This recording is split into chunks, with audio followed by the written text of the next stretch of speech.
Hello, thank you for inviting me here. My name is Giovanni Allegretti.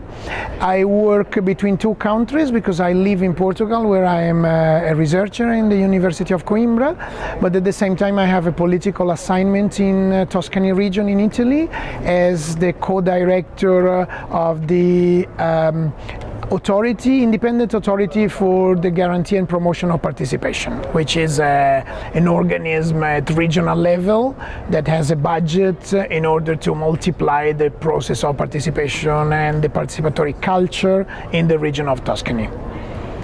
Okay, so I'm here because it's a fabulous space of networking with colleagues I work with in other parts of the world, but at the same time is a place with several new persons, and so it's possible to listen to new experiences. My main critique is that the concept of direct democracy, deliberative democracy, participatory democracy are a little bit confused. Maybe because I come from the academy, so I have usually the habit to separate and try then to see the overlapping of the three concepts. I think that a lot of people here confuse the three of them.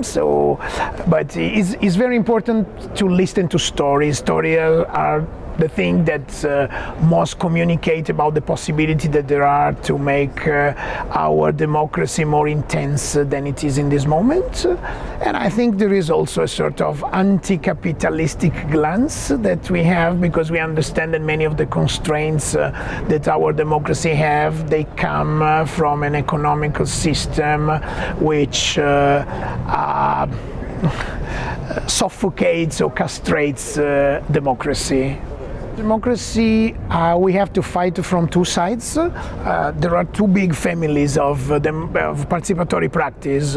One are those that we could define by eruption, so when people take a space, occupying the web, or occupying public spaces to demonstrate, and the other one are all the practice. Many we heard here we could call participation by invitation. So someone decides to invite you and open a space to talk. And sometimes we think that these two practices are alternative, either one or the other. In reality, they always mix in reality, and we have to accept from an institutional point of view, I'm speaking, that even when you open spaces for interaction, some people will continue to prefer the autonomous space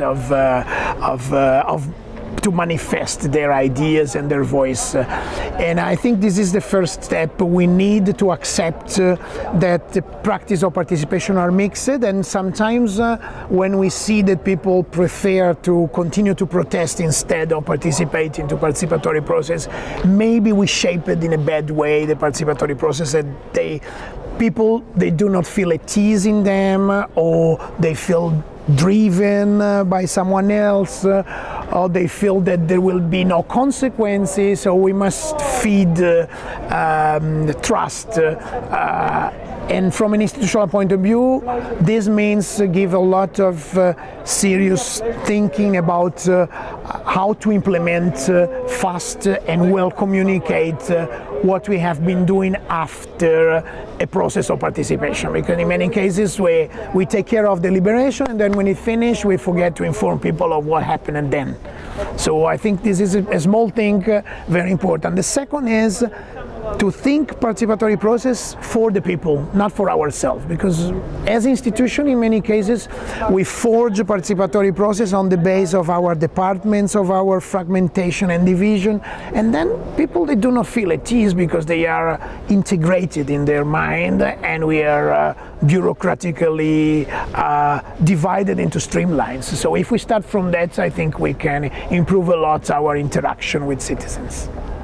I think that we are much concentrated in these years on processes of deliberation and participation, and I think now it's time to switch from the attention to the tools, the processes, the feature, to a way of reading democracy which is deliberative way of intending democracy. So we have to rethink some of the important institutions of democracy, like the parties, for example, which are a base element, through participation. I think that parties are still too much impermeable to the role of their members in setting the agenda and taking decisions. So they are still elite structure, and we must pluralize and diversify the basic structure of democracy if you want to have a more intense democracy and challenge a capitalistic system,